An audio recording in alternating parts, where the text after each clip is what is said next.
안녕하세요. 부버지 김현민 기자입니다. 오는 주말 프리미어리그 빅매치라고 할 수 있는 아스널과 토트넘의 북런던 더비가 열릴 예정입니다. 양 팀 모두 무패의 팀이고 현재 화끈한 공격 축구를 펼치고 있는 만큼 많은 관심이 집중되고 있는데요. 이번에는 선수별 비교를 어느 정도 해보도록 하겠습니다. 조금 포지션별 주축이 될 만한 선수들만 비교를 하도록 하겠습니다. 이게 뭐 팀의 스타일적인 부분이라던가 뭐 그런 것들이 있다 보니까 직접적인 비교 자체는 될 수가 없습니다. 아무래도 뭐 조금 더 공격적인 팀이냐, 조금 더 이제 점유하는 팀이냐, 또 이제 상대 팀이 어떤 팀이냐. 예를 들어서 뭐 그 상대 팀이 강팀일 경우에는 아무래도 수비해야 되는 상황들이 더 많잖아요. 반면에 이제 그 상대 팀이 약팀일 경우에는 공격하는 장면들이 더 많고, 뭐 그런 것들이 있다 보니까 이걸 직접적으로 비교할 수는 없지만은 재미 삼아서 하는 거니까 이런 점들, 거기다가 이제 시즌 5경기밖에 진행되지 않았잖아요. 뭐 시즌이 끝나고 나서의 비교도 아니고 하다 보니까 이 점은 조금 재미 삼아서 봐주시길 바랍니다. 먼저 그 양 팀의 에이스라고 한다면은 손흥민 선수와 사카라고 할 수 있겠죠. 근데 공교롭게도 이 두 선수가 지난 9월 20일 런던 패션 위크에 있었던 버버리 쇼에서 만났습니다. SS24에서 만난 건데 둘이 공교롭게도 옆자리에 같이 앉았어요. 그러다 보니까 이제 조금은 북런던 더비를 앞두고 있고 그래서 서로 의식해가지고 약간은 좀 어색해하는 그런 모습이 있더라고요. 대화도 나누지 않고 도리어 이제 나중에 그 크리스탈 팰리스의 에베레치 에제가 중간 자리에 앉아서 손흥민 선수와 막 장난도 치고 이런 장면들이 연출됐습니다. 그러면서 손흥민 선수와 이제 에제가 서로 이제 그 인스타그램을 마파를 했더라고요. 그래서 화제가 되기도 했는데 어쨌건 손흥민 선수와 사카 선수 사이에는 예전에 뭐 그라운드에서도 뭐 대화 나누고 이런 장면들이 있었는데 이번에는 서로 조심하는 모습이 역력했습니다. 그럼에도 둘이 같이 잡혔다는 것만으로도 SNS상에 막 악플들이 나오더라고요. 대체 뭐 하는 거냐. 그런데 이거는 버버리 모델이어서 갈 수밖에 없었던 거거든요. 손흥민 선수 작년에도 버버리 쇼에 참가를 했었습니다. 전지현 배우랑 작년에도 만나고 올해도 만나고 그런 건데 그거 가지고 뭐라고 하는 건 좀 이해가 가지 않죠. 이게 좀 왜곡된 팬심이라고 해야 될까요? 뭐 일 때문에 간 건데 그거 가지고 뭐라고 하면 안 되죠. 아무튼 뭐 그렇습니다. 어쨌건 그것 때문에 더 화제가 됐습니다. 그래서 언론에서도 상당히 많이 이거를 북런던 더비를 앞두고 둘이 버버리 쇼에서 만났다. 이런 식으로 이제 보도 내용들이 많이 나왔는데요. 손흥민 선수와 이제 그 사카를 조금 그래도 차이점을 비교를 하자면은 손흥민 선수는 거의 양발잡이나 마찬가지죠. 물론 기본적으로 손흥민 선수는 오른발잡이입니다. 하지만은 왼발도 워낙 잘 때리다 보니까 이게 그 손흥민 선수가 프리미어리그 100호 골을 기록했을 당시에 55골을 오른발로 그리고 이제 41골을 왼발로 넣으면서 프리미어리그 역사상 양발로 40골 이상을 넣은 두 번째 선수, 첫 번째 선수는 이제 해리 케인인데 케인 같은 경우는 이제 오른발로 123골, 왼발로 40골이었었거든요. 해당 시점의 얘기인 겁니다. 즉, 그 오른발과 왼발 차이가 굉장히 크잖아요. 골 차이가. 가장 어떻게 보면은 40골 이상을 양발로 넣은 선수들 중에서는 가장 균형되게 좌우로 골을 넣었다라고 할 수 있겠는데요. 반면에 이제 그 사카는 전형적인 왼발잡이죠. 물론 오른발을 아예 못 쓰는 건 아닙니다. 그래서 오른발도 6골을 넣긴 했습니다. 하지만은 왼발로 무려 26골을 넣으면서 이 비율 차이가 상당히 크게 벌어집니다. 손흥민 선수는 저게 이제 100호 골대의 기록이라고 했잖아요. 근데 이제 이후에 더 골들을 추가하면서 오른발로 59골 그리고 왼발로 43골을 넣고 있습니다. 그리고 손흥민 선수는 헤딩으로 4골, 사카는 헤딩으로 1골, 그리고 또 이제 골을 넣었다라고 할 수 있겠고요. 이건 여태까지는 통상 기록인 거고요. 그러면 이제 그 이번 시즌을 비교를 해보도록 하겠습니다. 손흥민 선수가 확실히 킥에서는 강점을 가지고 있습니다. 일단 뭐 골도 손흥민 선수가 3골 그리고 또 이제 사카 선수가 2골인 거고요. 무엇보다도 이제 컨버전 레이트가 이제 그 슈팅을 골로 전환시킨 비율인 건데 손흥민 선수가 33.3%로 사카 선수의 28.6%보다 우위를 점하고 있습니다. 다만 슈팅의 정확도는 사카가 더 낮습니다. 사카 선수가 슈팅 정확도는 72.4%, 반면에 이제 손흥민 선수는 55.6%거든요. 즉 손흥민 선수는 정확도는 사카보단 떨어지지만은 더 세게 때리면서 더 정확한 결정력을 자랑한다라면은 사카 선수는 슈팅을 정확하게 때리는 데 조금 더 집중한다라고 할 수 있겠죠. 다만 이제 뭐 그 외의 지표들은 근소하게나마 사카가 좀 앞선다라고 할 수 있겠습니다. 특히 크로스는 사카가 무려 성공률이 28.57%에 달하죠. 반면 이제 그 손흥민 선수의 크로스 성공률은 12.5%입니다. 패스 성공률은 뭐 둘이 거의 차이가 나지 않는다라고 할 수 있고요. 찬스 메이킹, 손흥민 선수가 이번 시즌에 찬스 메이킹이 많이 늘어났거든요. 90분당 이외의 찬스 메이킹을 기록하는데 사카가 이 부분에서 워낙 강해요. 무려 3.1회. 이거는 뭐 프리미어리그에서도 최상위권에 해당하거든요. 그리고 또 이제 드리블 돌파도 사카가 더 앞서긴 하죠. 사카는 드리블에 강점이 있는 선수니까요. 드리블 성공 횟수도 앞서고 드리블 성공률도 앞서고 그리고 파울 획득 횟수도 앞선다라고 할 수 있습니다. 다만 손흥민 선수가 볼을 지켜내는 데에는 사카보다 더 능하죠. 그러다 보니까 이제 소유권을 잃은 횟수가 손흥민 선수는 10.7회인데 반해 사카는 17.1회로 더 많습니다. 즉 손흥민 선수가 조금 더 실수를 하지 않는 플레이를 한다라고 할 수 있겠죠. 그리고 이번에는 양 팀의 플레이메이커이자 10번 역할을 맡고 있는 웨데고르와 메디슨을 비교를 하도록 하겠습니다. 이거는 그 지난 시즌부터 이번 시즌까지의 공격 포인트 순위인 건데요. 뭐 홀란이 1위고 살라가 2위고 케인이 3위고 그리고 사카가 4위고 칼럼 윌슨이 5위고 그리고 마틴 웨데고르가 24개의 공격 포인트로 6위에 위치하고 있습니다. 그리고 아이반 토니와 레시포드가 공동 6위권을 형성하고 있고 바로 그 뒤를 한 개 차로 제임스 메디슨과 케빈 더브라이너가 따르고 있습니다. 어쨌건 두 선수 모두 상당히 상위권의 점 생산성을 자랑한다라고 할 수 있죠. 그리고 이거는 이제 골과 관련된 통산 기록인 건데요. 메디슨 선수가 웨데고르보다 더 오랜 기간 프리미어리그에서 뛰었잖아요. 그러다 보니까 이제 골 자체는 메디슨이 45골로 25골이 웨데고르보다 앞선다라고 할 수 있겠습니다. 왜냐면 출전 시간 자체가 웨데고르가 7,242분 그리고 메디슨이 12,958분이니까요. 그러다 보니까 이 차이는 날 수밖에 없지만은 중요한 건 이제 90분당 골인 건데 두 선수가 똑같아요. 90분당 0.31골을 넣고 있습니다. 그러니까 대략적으로 3경기마다 한 골을 넣고 있다라고 볼 수 있는 거죠. 양 선수의 주발을 확인할 수 있죠. 웨데고르는 왼발잡이다 보니까 왼발로 21골, 오른발로 3골, 그리고 헤딩으로 1골 넣고 있고요.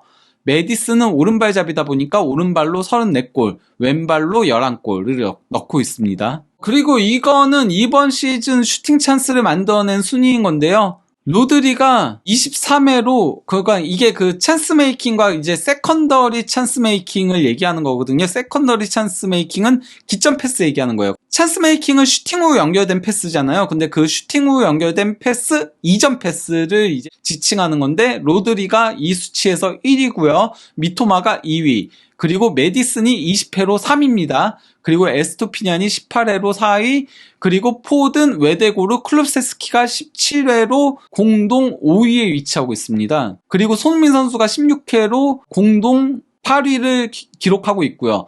파스칼 그로스 그리고 엔소 페르난데스가 같이 이제 손흥민 선수와 공동 8위에 위치하고 있는 거죠.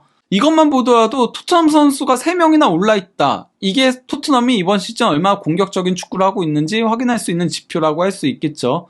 그리고 이제 브라이턴도 3명이 이름을 올리고 있고요. 근데 어쨌건 양 선수가 뭐 주발이 다르다 보니까 구역별 터치 비율에서 확연한 차이를 보입니다. 웨데고르 선수는 왼발잡이로 오른쪽으로 돌면서 왼발로 이제 패스들을 많이 보내거든요. 슈팅도 가져가기도 하고 이제 뭐 대각선 크로스도 보내고 그리고 스루 패스도 찔러주고 그리고 이제 사카와 많이 이제 궁합을 보이다 보니까 그래서 이제 오른쪽으로 거의 터치를 가져가는 걸 확인할 수 있죠. 반면에 이제 그 메디슨 같은 경우는 오른발잡이로 왼쪽으로 이동해가지고 뭐 마찬가지로 웨데고르 같은 플레이를 펼칩니다. 그러다 보니까 왼쪽에 구역별 터치 비율이 높게 나오는 걸 확인할 수 있습니다. 그러면 이번에는 양 팀의 수비형 미드필더인 비수마와 라이스를 비교해 보도록 하겠습니다. 오른쪽이 이제 그 라이스와 비수마의 그래프인 건데 핑크색이 비수마이고 파란색이 라이스입니다. 보시면 아시겠지만은 전진 패스 부분 제외하고는 전부 다 비수마가 앞서고 있는 걸 확인할 수 있죠. 이거는 아무래도 이제 라이스가 갓 팀을 이적하면서 조금은 적응기인 부분도 고려를 해야 되고요. 비수마가 중원에서 하는 역할이 그만큼 많다라는 소리인 겁니다. 아무래도 이제 파페사르가 파트너다 보니까 비수마가 더 많은 것들을 하면서 그러다 보니까 이런 기록적인 부분에서는 비수마가 말도 안 되는 시즌을 보내고 있죠. 거기다가 비수마가 이번 시즌 완전히 터졌어요. 미쳤어요. 그러면서 현재까지 프리미어리그 최고의 수비형 미드필더라고 해도 과언이 아닌데요. 참고로 이제 그 왼쪽에 있는 게 미드필더들 중에서의 비수마의 기록인 건데요. 슬라이딩 태클 미드필더들 중 최다, 그리고 슈팅 차단 미드필더들 중 최다, 그리고 가로채기 미드필더들 중 최다, 그리고 90분단 드리블 미드필더들 중 최다, 수비적인 볼 경합과 공격적인 볼 경합 승률 미드필더들 중 최다, 그리고 이제 볼 전진 최다, 수비 경합 승리 2위, 그리고 수비 액션 성공 2위, 그리고 전진 패스 2위, 그리고 공격 진영으로의 패스 3위, 도전적인 패스 3위, 드리블 성공률 5위입니다. 그리고 이번에는 양 팀의 플레이메이커형 풀백이라고 할 수 있는 포로와 진첸코를 비교를 해보도록 하겠습니다. 딱 보시면 아시겠죠? 패스 관련된 지표들은 다 진첸코가 앞서고 있습니다. 반면에 이제 그 수비 관련된 지표들은 포로가 앞서고 있는 거를 쉽게 확인할 수 있는데요. 그러니까 뭐 볼 경합이라던가 태클이라던가 그리고 또 이제 클리어링, 가로채기, 슈팅 차단 다 이제 그 포로가 앞서고 있죠. 이거는 두 가지 의미에서 생각할 수 있어요. 토트넘이 아스널보다 더 공격을 많이 당하거든요. 그러다 보니까 이제 수비를 더 해야 되는 상황들이 포로가 더 많은 것도 있고요. 거기다가 포스테코글루 감독이 포로의 이제 그 수비적인 불안 요소를 감안해가지고 포로를 거의 3백점 운용을 해요. 그러니까 도리어 토트넘에서는 조금 더 전진하는 풀백이 우도지입니다. 우도지가 전진하고 포로가 3백처럼 움직이면서 거기서 이제 롱패스를 뿌려요. 그게 상당히 요긴하게 활용이 되거든요. 거기서 뭐 그 손흥민 선수의 골도 한번 나왔었죠. 이게 그 리버풀도 최근에 아놀드를 그렇게 활용하고 있습니다. 이게 뒷공간을 허용했을 때 너무 이게 뚫리는 문제들이 있다 보니까, 근데 워낙 킥에 강점이 있는 선수들이어서 최대한 수비 쪽에서 플레이를 하게 하면서 거기서도 충분히 양질의 롱패스를 전방에 연결해 줄 수 있다라는 믿음이 있기 때문에 그렇게 활용을 하는 거거든요. 그러다 보니까 이제 패스 관련된 지표들은 진첸코보다 떨어질 수밖에 없는 거죠. 저는 이렇게 활용하는 게 잘하고 있는 거라고 생각해요. 포로도 그렇고 아놀드도 그렇고. 그러면서 요새 굉장히 재미를 보고 있어서 마치 제가 그래서 이거에 대해서 이렇게 표현한 적이 있어요. 그 미식 축구에서 쿼터백처럼 플레이를 한다라고 한 적이 있거든요. 그런 느낌이 듭니다. 그러니까 뭐 그런 점들을 감안해서 생각할 필요는 있다라고 할 수 있겠고요. 그리고 이번에는 양 팀의 센터백인 로메로와 살리바를 비교해 보도록 하겠습니다. 여기서도 둘의 차이를 극명하게 확인할 수 있는데요. 로메로 같은 경우는 파이터형 센터백이잖아요. 그가 부딪히는 센터백이다 보니까 수비 관련된 지표들은 대부분 다 우위입니다. 심지어 이제 태클도 2.7회로 훨씬 많이 기록을 하죠. 반면 이제 그 살리바는 볼 플레잉 센터백이거든요.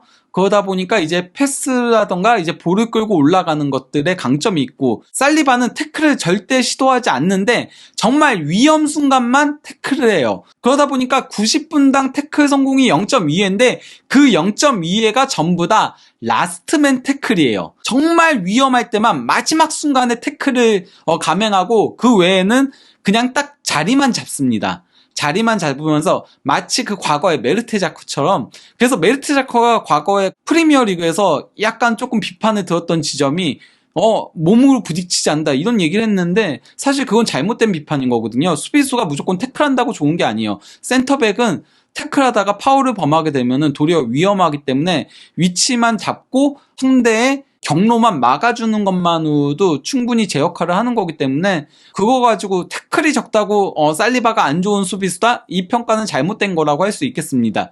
다만 그럼에도 전체적인 수비 지표는 로메로가 더 위라고 할 수 있죠. 클리어링이라던가 그리고 슈팅 차단이라던가 다. 심지어 그라운드볼 경합도 로메로가 90분당 2.9회로 0.8회의 살리바보다 앞섰는데 여기서 중요한 부분, 성공률마저도 로메로가 무려 85.7%로 50%의 살리바보다 크게 앞섭니다. 그러니까 많이 부딪히는데 성공률까지 좋다. 이거는 로메로의 대인 수비 능력이 정말 뛰어나다는 걸 확인할 수 있죠. 반면에 이제 그 살리바는 굉장히 지능적인 센터백이라는 걸 확인할 수 있는 거고요. 그냥 이렇게 둘의 그 스타일의 비교 정도로 보면 될 겁니다. 누가 더 낫다라는 그런 비교는 아니니까요. 그리고 이제 그 라야와 비카리오를 비교를 하도록 하겠는데요. 왜냐면은 원래 토트넘은 라야를 영입하려고 했어요. 그래서 6월 12일에 토트넘이 라야와 개인 합의를 마무리했다는 보도가 나왔고, 곧바로 이제 이거를 파브리치오 로마노 기자도 확인을 시켜줬었죠.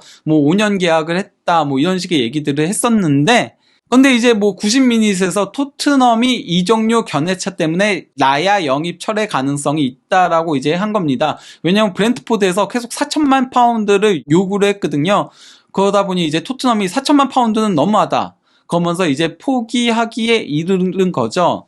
이게 6월 20일 보도였던 건데요. 그리고 이틀 뒤에 스카이 이탈리아에선 가장 공신력 높은 기자로 유명한 디마르지오가 토트넘이 엠폴리와 비카리오 이적료에 합의를 했다. 이적료는 2천만 유로다라고 얘기를 한 거고요. 잉글랜드 스카이 스포츠의 리알 토마스, 토트넘 전담 기자죠. 이미 뭐 이적료 합의했고, 그리고 이적 제안서를 기다리는 중이다라고 보도를 한 겁니다.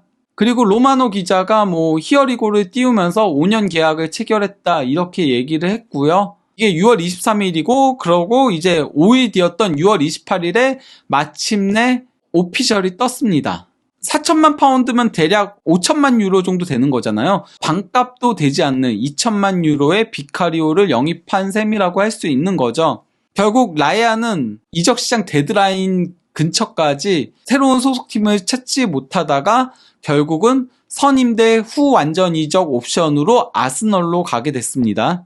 그러면 이제 비카리오와 라야의 비교를 조금 해보도록 하겠습니다. 사실 이게 비교하기가 좀 애매한 부분이 있어요. 왜냐면은 라야는 프리미어리그에서는 지난 주말 에버턴전이 첫 출전이었습니다. 그 전까지는 출전하지 않았다 보니까 조금 이거는 비교하기 힘든 부분은 있지만은, 그래도 비카리오가 선방에는 확실히 강점이 있는 선수라는 걸 확인할 수 있죠. 비카리오는 지금 매 경기 선방이 미쳤습니다. 막 바로 앞에서 때리는 슈팅까지도 미친 듯이 막아내고 있거든요. 반면에 이제 그 라야 같은 경우는 패스에 강점이 있다는 거 에버턴전에 확실하게 보여줬죠. 무려 패스 성공률이 93.75%, 비카리오도 76.2%면은 나쁘지 않은 건데, 라야가 미쳤다라고 할 수 있죠. 거기다가 롱패스 성공률은 77.8%, 비카리오는 롱패스 성공률은 좀 떨어지는 걸 확인할 수 있죠. 32.8%니까요. 그리고 이제 라야 같은 경우도 선방 능력이 떨어지는 선수가 절대 아니에요. 왜냐면 라야가 지난 시즌 프리미어리그 최다 선방 선수였거든요. 라야는 PSV전에 조금 더 이제 본인의 역량을 드러냈습니다. 왜냐면은 에버턴전은 에버턴이 공격을 거의 하지 않았었기 때문에 선방 횟수가 딱 1회가 전부였거든요. 근데 이제 PSV전에는 라야가 선방도 4회를 기록했고, 그 하이클레임, 이게 이제 공중볼에서 이렇게 쳐내는 그런 것들을 얘기하는 건데, 그것도 4회를 기록을 했고, 그리고 볼터치도 무려 57회를 가져갔고 패스 성공률 83%, 그리고 저 히트맵을 보시면 아시겠지만은 상당히 넓은 범위까지 커버를 했습니다. 기대 득점을 막아낸 게 0.63골이었습니다. 한 골 정도를 막아냈다라고 할 수 있는 거죠. 거기다가 골키퍼로는 나오기 힘든 기대 도움도 물론 매우 미미한 수치지만 0.01이 나왔습니다. 그 정도로 라야가 얼마나 패스에 강점이 있고 얼마나 넓은 범위를 커버하는지 선방 능력도 있다는 거를 보여준 건데요. 거기다가 이제 뭐 라야 같은 경우는 패스의 전체 길이가 840m로 챔피언스리그 조별리그 1차전 모든 출전 선수들 중에서 가장 긴 거리를 기록을 했습니다. 그리고 오른쪽에 이제 패스 맵인 건데 좌우로 쫙쫙 길게 뿌려주는 것들을 확인할 수 있고, 심지어 저기 하프라인 근처까지 올라와서 롱패스를 연결해 준 걸 확인할 수 있죠. 이게 바로 이제 라야의 효용성이고, 왜 그 아르테타 감독이 팀에 램스데일이라는 주전 골키퍼가 있음에도 라야를 영입했는지를 보여준 거라고 할 수 있죠. 저는 그 에버턴전과 그 PSV전을 보면서 아스널은 그냥 라야로 가는 게 맞지 않나 그런 생각이 들었습니다. 물론 램스데일도 좋은 골키퍼긴 하지만은 라야 같은 패스 구질은 나오지 않습니다. 빌드업적인 능력, 거기서도 라야가 앞서고, 선방 능력도 사실 라야가 지난 시즌까지 더 좋은 모습들을 보여줬어요. 다만 이제 라야의 단점은 183cm로 골키퍼는 키가 작다 보니까 공중볼에 조금 약점이 있다는 건데, 그거 하나 가지고 램스데일을 쓰는 것보다는 그냥 라야를 쓰는 게 맞다라고 봅니다. 라야가 나오면서 아스날의 공격이 더 잘 풀리기 시작하는 부분들도 있고요. 참고로 비카리오는 키도 크고 팔다리도 쭉쭉 길다 보니까 공중볼에 강점이 있죠. 패스는 라야가 확실하게 앞서고 공중볼이라던가 부딪히는 그런 플레이는 비카리오가 더 앞선다라고 할 수 있겠습니다. 선방 능력은 조금 더 지켜봐야 되겠다라고 할 수 있겠고요. 둘 다 선방 능력은 상당히 뛰어나요. 비카리오도 지난 시즌 세리에A에서 가장 선방 능력이 좋은 골키퍼 중에 한 명이었고, 라얀도 프리미어리그에서 가장 선방 능력이 좋은 골키퍼였으니까요. 그러면 이쯤에서 북런던 더비 대비해서 양팀 선수들의 주요 선수들의 비교를 좀 해봤습니다. 감사합니다.